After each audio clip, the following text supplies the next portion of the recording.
how much the defense has to worry about in these short yardage situations, just from a running the ball standpoint, right? So you got Jacoby Brissett here. You're worried about this. You're worried about this. You're worried about this. And you're worried about that, right? So you got to worry about that. Now you have Nick Chubb back there. You're worried about this. You're worried about that. You're worried about off tackle. You're worried about the stretch. Same thing, same principles here. The arrows aren't exact, but I'm proving the point here. And then you have Kareem Hunt here at fullback. Now you worried about this or that, or maybe even this, but that's probably not going to happen, right? So now you're worried about that. But you also have David Njoku here who could pull. He can also come around, end around like that. Boom. Look at this mess of arrows on your screen.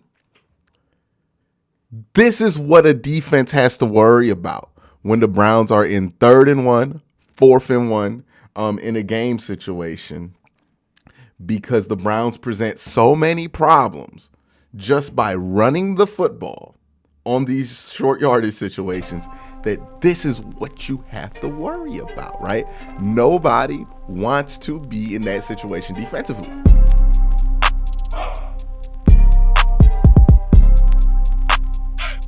What's up? Welcome back to the film room where we try to break down some of this film. What I wanted to do was go over the fourth quarter, talk about some of the problems I think the Cleveland Browns already present defenses that are not necessarily easy fixes, right? Because I think when we talk about this offense, a lot of us still think, hey, Jacoby Brissett, how real is this, right? How easy is this to scheme against, and how much of this is just the league going to catch up to us, and how much of this is like they're actually good in these situations? So I'm going to attempt to break down some of this from that fourth quarter. We're going to talk about the problems that the Browns present already, the problems that they can continue to force the issue with and present even better if they execute at a higher level, and then some areas in which they can find some improvement as well. And then we'll touch on the defense and special teams in this film review also. So let's get into this film. And the first thing I want to talk about is one of the strengths of this Browns offense, which is short yardage situations. This is really where they put teams in a bind, where it's most noticeable, especially here. So I'm going to show this clip here. This is a QB sneak, I believe. This QB sneak. And again, Jacoby Brissett, really good with these QB sneaks, right? Yeah, that's kind of been established. Am I going to get the end? Yeah, okay, we're going to get the end zone angle here. And one of the things that makes him really good is his ability to just squeeze and be pliable. Not a lot of big guys are pliable, right? Not a lot of big guys are just able to kind of roll in there, and he's very flexible. So you can see he uses that flexibility here to kind of roll into that hole, find the gap, get his head low, get leverage, and then use them strong legs to kick up. So Jacoby Brissett, for reasons that are, because I know when Jacoby talks about it, he likes to act like, oh, it's just simple, and that's why I'm good at this.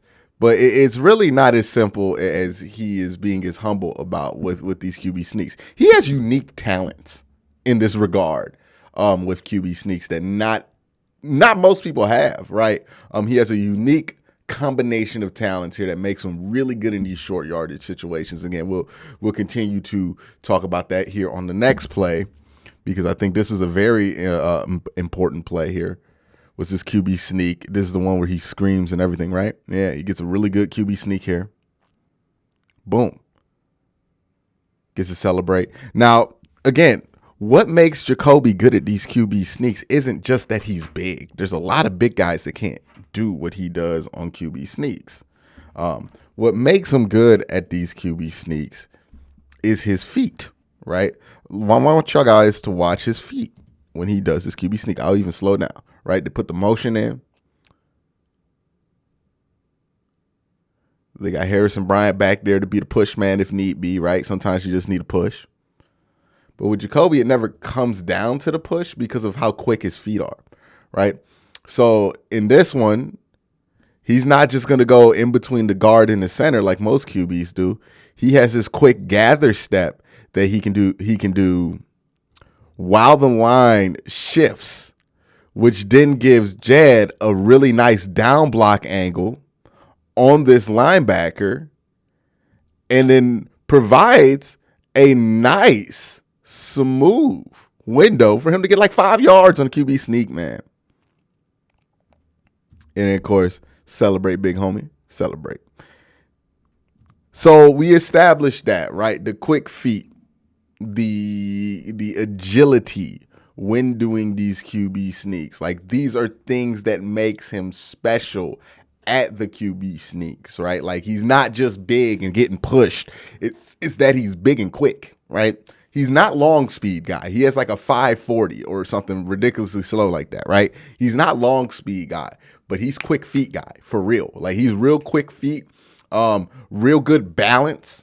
I think that helps him out as well in the pocket when you're talking about he has like a man hanging on him and he's able to still get rid of the ball. We've seen Baker Mayfield struggle with that, even when nobody's hanging on him, if there's just somebody in the vicinity, because he doesn't have great balance, right? That was the end of the Chiefs game last year is the thing that pops in my mind.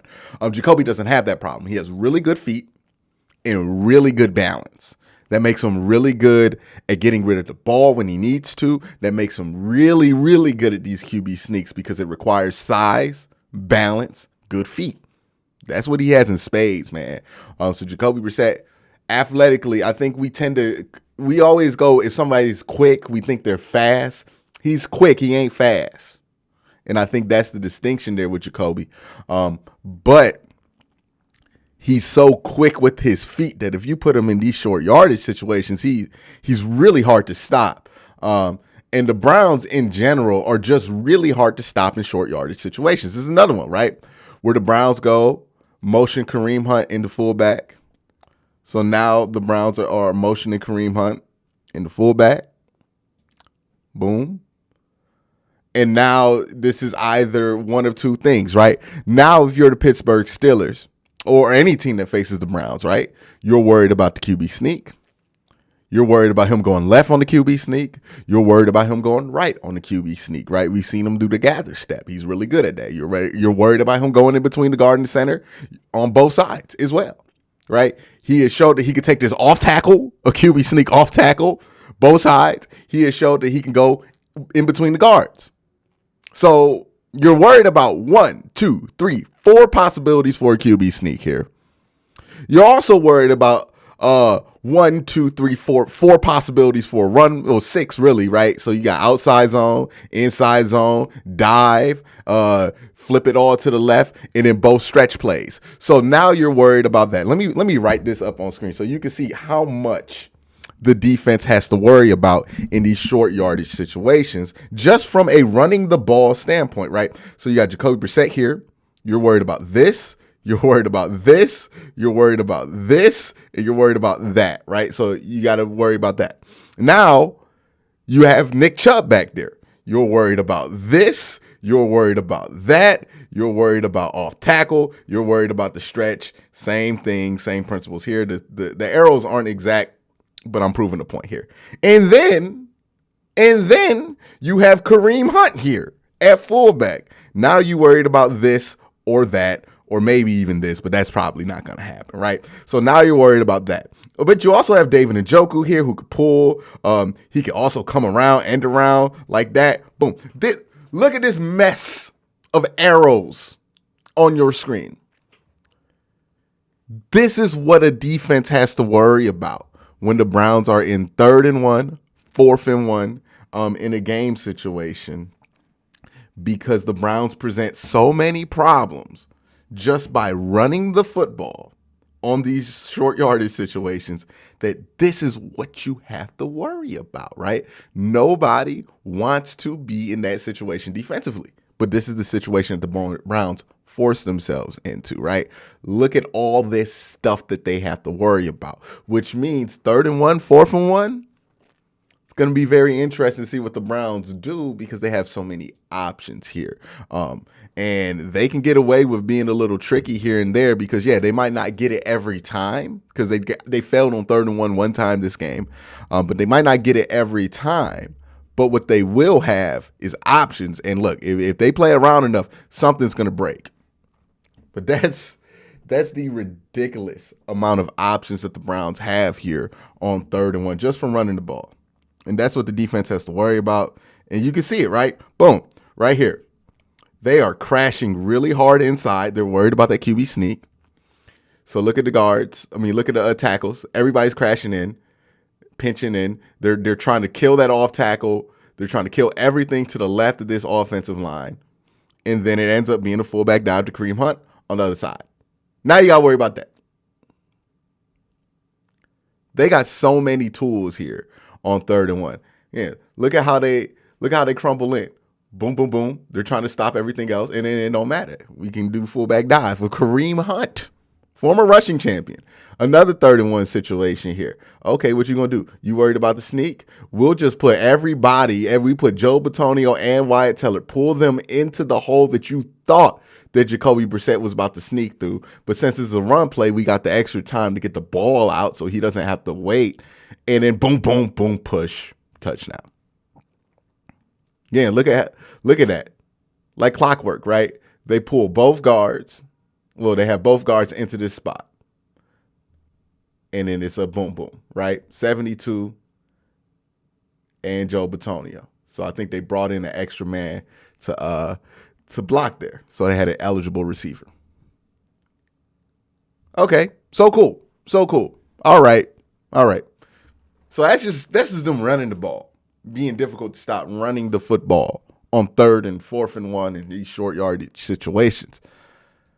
Now let's see where that pays off. Now you can tell by this point, Pittsburgh's tired of the Browns shenanigans on 3rd and 1. They just put everybody on the line. They put them all on the line. They are tired. We're not going to get ran on to get beat for this first down. We're not going to have it happen. And look, every team's going to have a moment where they get stubborn like this versus the Cleveland Browns because this is the bind that they put them in. And once you get in this trap, okay, you want to put everybody in, pinch super hard, pull to one side of the line. Okay, buddy. We'll just roll out to the other side and take that one-on-one coverage up top and throw it to Amari Cooper. We got options. We got so many options on 3rd now.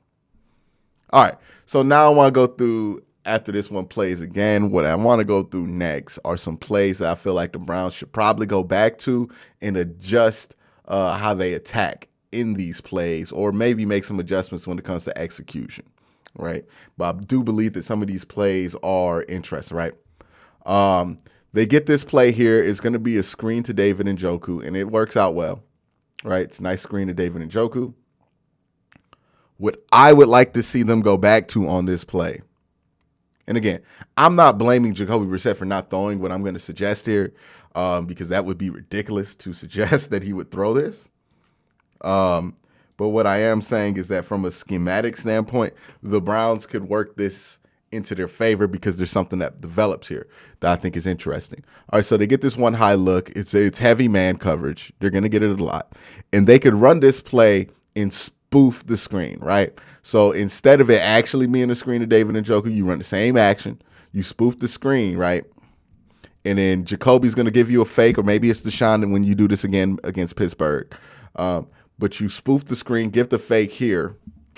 And then once you give the fake here, you track where that linebacker is. If they commit, you have all this space in the middle of the field. Throw it to DPJ right here, right? So this is an adjustment. I would spoof screen, fake it, pump, and then sprint throw. Right when you see that head turn and that lineman, that's that safety commit, or even if he's just flat-footed, not moving, you get that ball to Donovan Peoples-Jones on the seam, right? Because we noticed that when they're in this look, he's going to be playing outside, holding for that screen. Everybody's committed to their men on this side. Safety's deep. So now you have nothing but free space right here. Spoof the screen, take that free space that they give you it again. That's a play I would love to see them go back to if they get this look against any other team, but specifically against Pittsburgh. Let's continue on. There are some more plays I feel like they can exploit out this defense if they see these defenses again. And again, it's not like they didn't get a good play out of it. They got a great play out of it. David Njoku made a great play. But you can get even more and make teams even more hesitant to come to the screen the next time if you kind of take advantage of this. Because again, look how open this middle of the field is when Jacoby turns back around, right? It's wide open. He doesn't have to. Again, let me be 100% clear here. No blame should be on Jacoby Brissett for throwing the screen. He has to throw the screen if that's what the design is. But the Browns, now that they've seen that, should go, okay, if we get that look again, we're gonna see if they're that easy to commit to the screen that we'll just get this DPJ right here before they can even blink. It's a thought. Maybe even have DPJ, instead of running a route there, just sit on that hash. Just quick sit on that hash. Just sink in. He don't even gotta be running that route, whatever he's running. All right. Next play I want to go back to is, okay, I think the right read was made. And the read here is he's going to take the man coverage and the angle route. So he sees that Devin Bush has Kareem Hunt on the angle route, and then Devin kind of takes leverage off and Kareem wins the route. I like the idea here, but what I want you guys to watch is this corner. Ooh, that's a bad draw, that corner route. My bad, dog. So basically, this is the read here for this play. Watch him. If they're in man, watch this linebacker, see if he gives you leverage. If he does give you leverage, you throw the angle. This one, again, is another one where you want to go back to it. Look like you're taking the angle, but maybe take this corner because Minkah is real thirsty, and he kind of sits here flat-footed on this marker. And if you see him flat-footed again like that, or if you can get him flat-footed again, you throw it over top of his head and get that ball to Amari Cooper, score a touchdown. I'll show you how this applies in 1 second, too. So, again, we'll show the play. You see what I mean? All right, we'll go backwards. We'll reverse backwards here a little bit. But you see what I mean here? So even before the ball is thrown, let's go to Jacoby when he's in his drop, right? Watch Minkah Fitzpatrick, who's on that right hash close to the bottom of your screen. He runs up here once he sees an angle route developing, and he kind of chases middle. This looks like cover one, and he's the under, right? This looks like they spoof two, so they show the two shell. A two shell is just cover two. It looks like cover two pre-snap. That's the shell. But immediately when the ball gets snapped, he goes into, is that robber? Robber or thief? No, thief is the linebacker. So this is robber. They love going to robber here. And once you see Minkah commit to robber, right? And that's what happened here. He committed to that robber position. Once his feet are flat, look at his feet right here. Boom. Once his feet are flat like that, he can't do nothing about this Amari Cooper corner. And you can see Amari Cooper right here. He's about to flash open. Now, again, I don't blame Jacoby Brissett for throwing the angle route because the read is right. Look at the leverage here, the angle route. That's a good ideal as well. But if you're in this down and distance situation, if you're in this spot again, or maybe if this is Deshaun Watson, instead of taking the angle, you take the corner because you have a flat-footed safety and Amari Cooper has beat his man. And also, they're kind of picking each other, right? These two players are kind of picking each other. So you have a flat-footed safety, Amari Cooper kind of beating his man here. You can get that ball to him if you throw it accurately enough towards that back right pylon.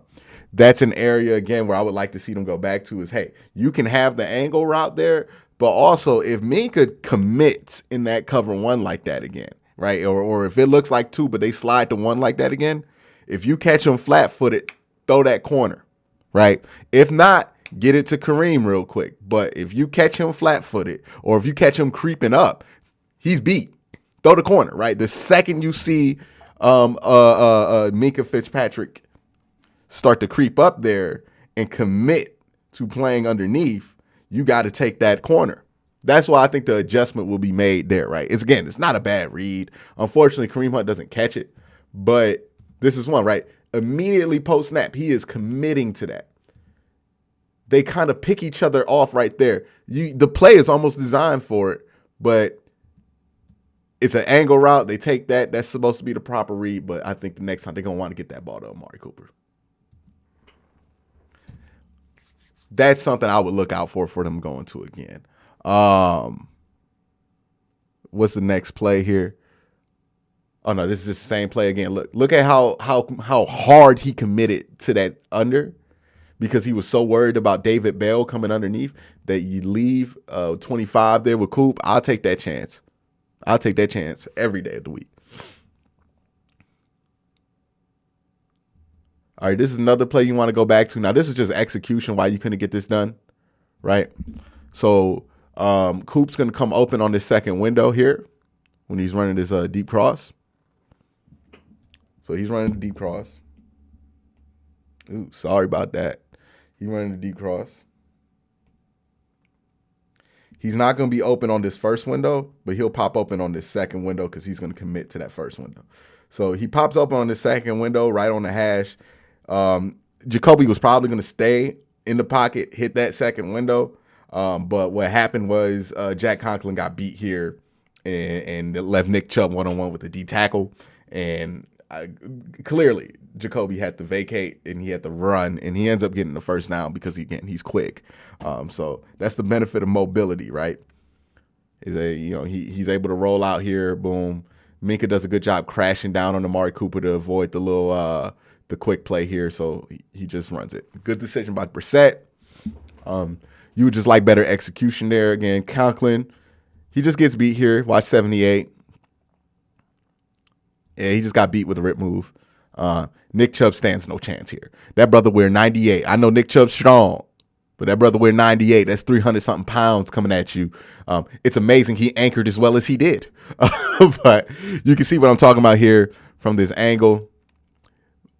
Amari Cooper pops open from that. If he's able to stay in the pocket there, Amari Cooper going to pop open right here on that second window. And he has a lot of space because look at the leverage in the committing. Well, I don't know. I don't know if Minka commits to run to the other hash if Jacoby doesn't commit as well. But yeah, you can see that second window, boom, right there was going to be hit. It's something to go back to. I don't expect Jack Conklin to get beat that much. So it's something to go back to. This one right here, I think this was the right read. This was a ball to David Njoku. He's the only one open. The ball should have came out right here. But my bad. The ball came out right here. But the ball should have come out. He pump fakes. Yeah.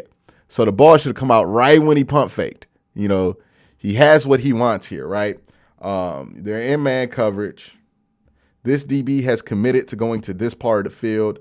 This DB is committed to chasing this part of the field. You have David Njoku, flat-footed linebacker, going up here. The only people who could beat him is somebody crashing down, so you just can't be late. The window's here. You just can't be late on it. He threw the window closer to there, which allowed that man right here to come crash in. A little late by Jacoby. He should have threw this one on his instinct, but he didn't throw it, so they didn't get it. But, again, that's something for him to learn. Just got to take it. Let it rip. Threw it a little late. Instead of getting that ball in the numbers, it gets closer to the sideline, and that allows 20 to crash in. And you'll see what I mean here by he pump fakes. You get here. He wants this one back, right? Boom. Right there. Should have been out. He saw it. He knew it. I think he was a little bit worried about James Hudson there on the left side if he was going to be able to hold 41. But nah, man, just throw it. Just rip it. You good? He had the time. And it's just a little late. Just a little late. Got what you wanted. Just a little late. Got to get those back. Right? This is one that they did get. Nice little out route from Coop. Oh, no. This is another missed opportunity. My bad. All right. So this is another missed opportunity. When I looked at this, I think two things happened. The ball was behind Amari Cooper out of his break, so that kind of made him have to lean back. You see him leaning back here to get the ball. I think the wind took this one because if we see the end zone angle right here, and we get the end zone angle. Look at these flags. They're pulling the ball towards the left sideline. Yeah, the left sideline. And then look where this ball ends up being slightly off to, right? He throws it. And you see how the wind kind of pulls this at the tail end back towards the numbers when Jacoby's trying to throw this a little bit towards the seams. And it just kind of bounces off. I think the wind took that ball. I think it had a nasty adjustment in the middle there. And the wind took. Again, another one you would like to have back. This one right here, I believe this is that out route to Coop. Again, they catch him in man. Coop does a real good job here, and then they have the route design. So if Coop gets that out with time to turn, you can have a blocker out in front. Nick Chubb does a good job holding. Well, not holding, but, he does a good job anchoring against a bigger player there. So, again, it's a really good play call. They're going to see a lot of man. I'm wondering when teams are going to stop doing that to us. We'll see. We'll see. I don't know if they ever do because they're in man because they're worried about the run. And, man, if you want to go to zone against Nick Chubb and Kareem Hunt the way they run it this year, that's a choice. That is a choice. And this is why the Browns love empty. I know a lot of people were wondering, why do the Browns love empty? Well, they're going to get this much man coverage. When the Browns are in empty, just look at this. Because they're in man coverage, you have to play off with somebody. 1, 2, 3. Jacoby literally can't be wrong. If he looks right or if he looks left, a man open. If he looks in the middle of the field, he's a man open. If he looks over here, somebody open, right? This is why the Browns love empty. 3 out of your 5 receivers, well, 3 out of your 5 eligible receivers right now are wide open. Wide open. This is why empty works. There's a lot more to it, but empty works, especially when teams are so worried about you running the ball. You have to have success about an empty because that really lightens things up personnel-wise for you. So the Browns' success in empty is paramount to their success in the run game. Because look at these light boxes, the lighter personnel you get, boom. Boom. And you're running the same personnel in empty that you would if you had a running back in the backfield anyway. So you can if they adjust to this, if they adjust to you going heavy empty in the drive, right, and they run a bunch of light personnel on, they get like nickel or dime on the field. Now, if you're the Browns, you see that, all right, let's check. You can go to single, or you could just have inside zone out the gun if you want to do it like that. So a lot of advantages for being good out of empty here. That helps the Browns. I heard a lot of people wondering why the Browns go 5 wide so much. They need to. If you want them to run the ball well, they need to have success out of empty. Oh, is this the Tony Fields play? Yeah, this is the Tony Fields play. Tony Fields did real good here. Real good. First snap, I believe, too. First snap does a really good job here. Makes a really good play. Let me rewind back just a little bit more. All right.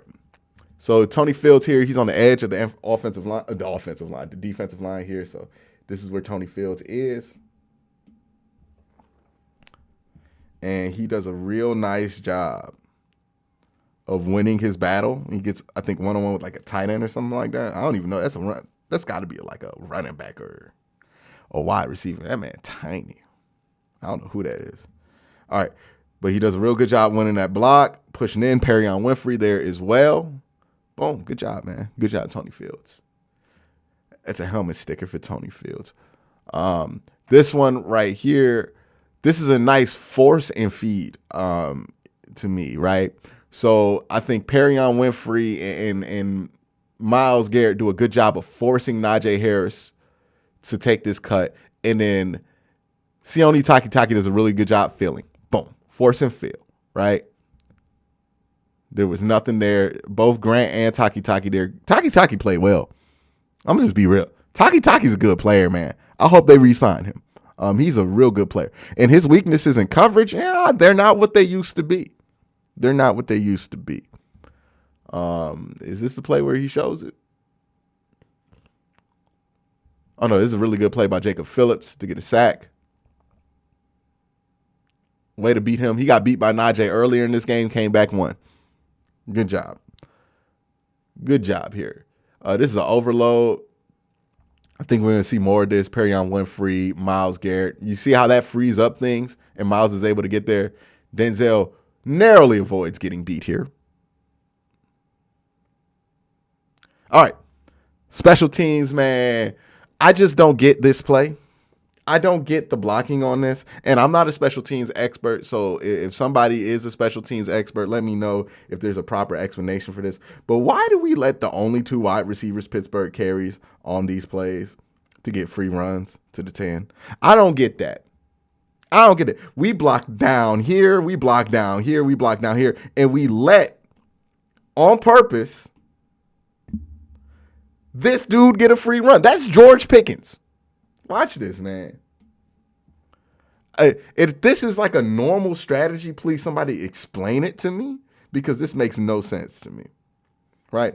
Again, we down block. George Pickens runs like offsides clearly, so it doesn't matter. But again, we're down blocking everybody but the dude who's supposed to be getting the ball for them. that don't make any sense to me, man. Shout out to Anthony Schwartz for making a play there at the end of this. It ended up not mattering, but like, damn, bro. Like, why are we letting this happen all the time? Like, all the time we're letting this free runner get through on design. I don't understand the hands team. You see that free run? Like, Taki's not even worried about him because he's not coached to be worried about him. And I get it if they keep wide receivers, I believe, here, and here, right? But like, why are we deciding to block? I don't know, man. Somebody explain this to me because it doesn't make any sense. So, if there's a proper explanation, I would love it. I would love it. I know Tyvis has done some breakdowns on this, but if there's somebody who's willing to defend what Mike Prefer does here on special teams, please defend it, because I need to know the philosophy behind this before I shred it to pieces. This doesn't make no sense. But we're not going to end on that note. We're going to end on the note of Nick Chubb not being human. I'm going to make y'all watch him have two linebackers bounce off of him like they DBs. Like, that's me. Like, that's crazy. Look at that. Let's get the reverse angle. That's Devin Bush and Miles Jack. Two big boys. And they went bink, bink. I think that was an edge rusher. That's crazy. Nick Chubb, one of a kind, one of one. That's the film breakdown for this week. Y'all let me know what y'all thought down in the comment section below. But y'all have a great day. Have an even better night.